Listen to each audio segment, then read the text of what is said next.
evening, universe. Tonight I'm going to be talking about everything that I read in the second half of 2024. If you haven't seen my other video on what I read in 2024, this was not a great year for reading for me in that I didn't read very much. So this is going to be a pretty quick one. So I didn't really read anything in July, so we're skipping straight into August when I read Off With Their Heads by Zoe Hana Mikuta. So this was a very loose Alice in Wonderland retelling about two witches, primarily. We have Caro, and I am not remembering the other witch's name right now, but we have two witches, and one of them, Caro, works for the Red Queen, who is extremely spooky and also a witch. The other one is trying to basically sabotage Caro. So the secondary witch, who has the ability to darkport, which is basically teleport between any bodies of darkness, and she has the power to leave creatures behind in that darkness. In this book, magic is really interesting. It was one of the things I loved about this book was how strange the magic was. Whenever you use it, it causes pain or injury to the person wielding it. And that kind of varies from witch to witch. So when the girl who darkports uses her magic, it causes her teeth to fall out. It's very visceral and gross. That's one thing about this book is that it was very bloody. It's supposed to be YA, but it definitely leans into a horror-ish kind of side of fantasy, a very dark portrayal of magic. And Caro's ability allows her to control birds around her and become them. And so it follows these two witches who used to be lovers and are now enemies. And it kind of unravels how they got to this point and their relationship going forward. And part of the problem with their relationship is that Caro works for the Red Queen and our other witch really wants the Red Queen dead. So our other witch is trying to kill the Red Queen and Caro is working for her. So I mostly enjoyed this book. I thought it was really interesting and really intriguing. I enjoyed the characters. I enjoyed the twists on Alice in Wonderland. It was a little bit dark for me, but if you're in the mood for something dark, it can be really good for that, I would say. Other thing about it was that when I read it, I was pretty unsatisfied with the ending.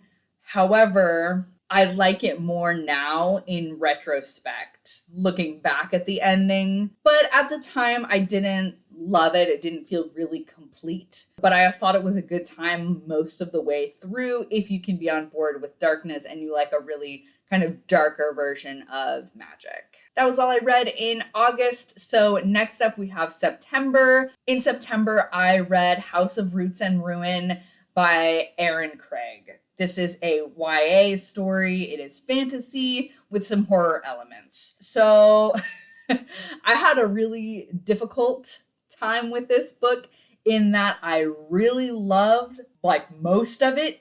And then I got to the end and I really did not like the ending. This is one that I haven't come around on, unlike Off With Their Heads. I still am not a fan of the ending.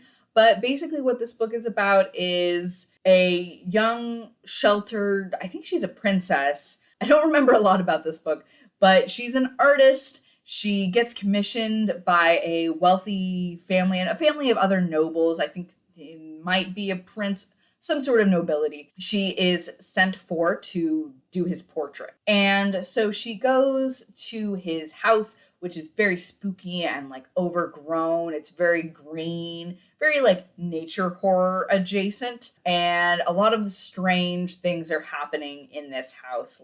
She's hearing voices that shouldn't be there. She's seeing things that shouldn't be there.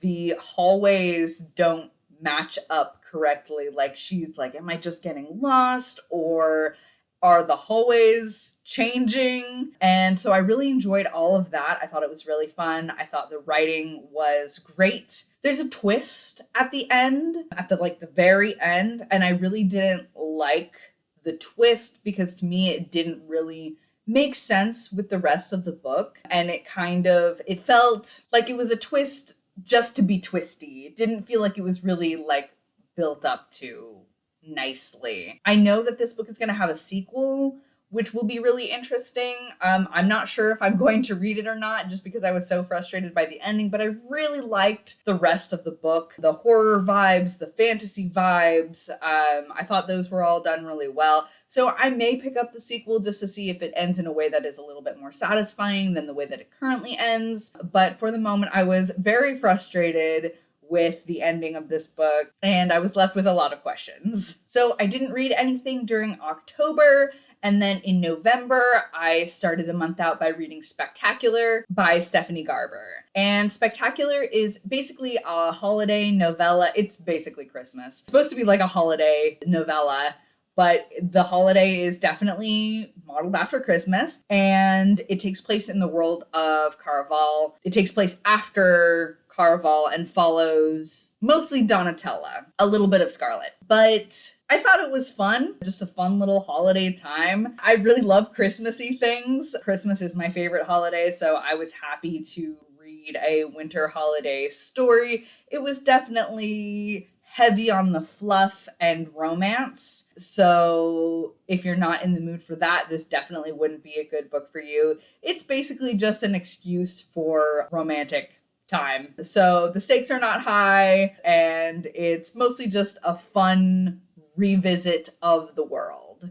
So if you just wanted an excuse to be back in the world of Caraval and have a little bit more time with some of the characters, this would be good for that. And the second thing I read in November was Will My Cat Eat My Eyeballs by Caitlin Doughty.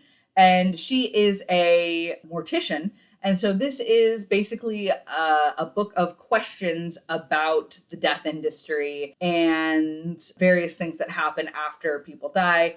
So it's a nonfiction book, kind of a trivia book. It was really fun and lighthearted. It tackles death in a really easy to consume way, while still being very factual. It can get a little gross just because of the subject matter, but it didn't bother me any. I thought it was pretty palatable, and I really enjoyed this. I think this kind of thing is pretty fascinating, so it was great for me, and it's a pretty quick read. I read it on a plane, and I really enjoyed it. Then in December, I read The Alloy of Law by Brandon Sanderson. So this is the first book in the second Mistborn series. I went into this with lower expectations because I had read that a lot of people didn't like this one as much as the original trilogy, and I was less excited about the main characters. I didn't know these characters at all. This is like a fantasy western, which didn't really appeal to me at the time. However, I read this and I really enjoyed it. This would have been my sixth Brandon Sanderson book because I've also read, aside from the original Mistborn trilogy, I've also read Tress of the Emerald Sea and Yumi and the Nightmare Painter. I thought this was probably my least favorite of all of his works, but I still had a great time with it. I had originally picked this book up and then set it down immediately at the end of the first chapter because something happens that I wasn't willing to deal with. But this time I was able to get through it and I really enjoyed it. I liked the way that the magic has been developing. It's slightly different from the original trilogy, which I'm really liking. I liked the main character once I gave him a chance, even though I liked Vin much more than I liked our main character, whose name is Waxillium or Wax. I liked Vin a lot more, but Wax is really growing on me, and I thought this was a really promising start to the series. At this point, I have now read the first 3 books in this series, and I'm really enjoying all of them so far. I will say it is less heavy on the Western elements than I expected. So if you're like, oh, fantasy Western, know that it is not quite as heavy on it as I had expected. It follows Wax in a city trying to be a lawman and solve crimes. And his background was that he was a lawman out in the roughs, which is kind of the more western-y, small town kind of backdrop. But this takes place mostly in a city and follows him trying to solve crimes. This one I also feels a little bit like a very long prequel to the rest of the series. Like a lot of the stuff that is established in this book is really important for the rest of the books, but it mostly seems like it's like set up for the rest of the series. However, I really liked the characters that were introduced, and I thought it was a good first book. It was good enough to keep me reading. So if you finished the original Mistborn series and you're not sure if you want to go forward with it, I would still recommend it. I think it has a lot of really good moments. And that was everything I read in the second half of 2020. So I will be back next time to tell you about everything I read in 2025, probably in January and February, and then one for March and April. So thank you for playing catch up with me. Thank you for being here, and have a great night, universe.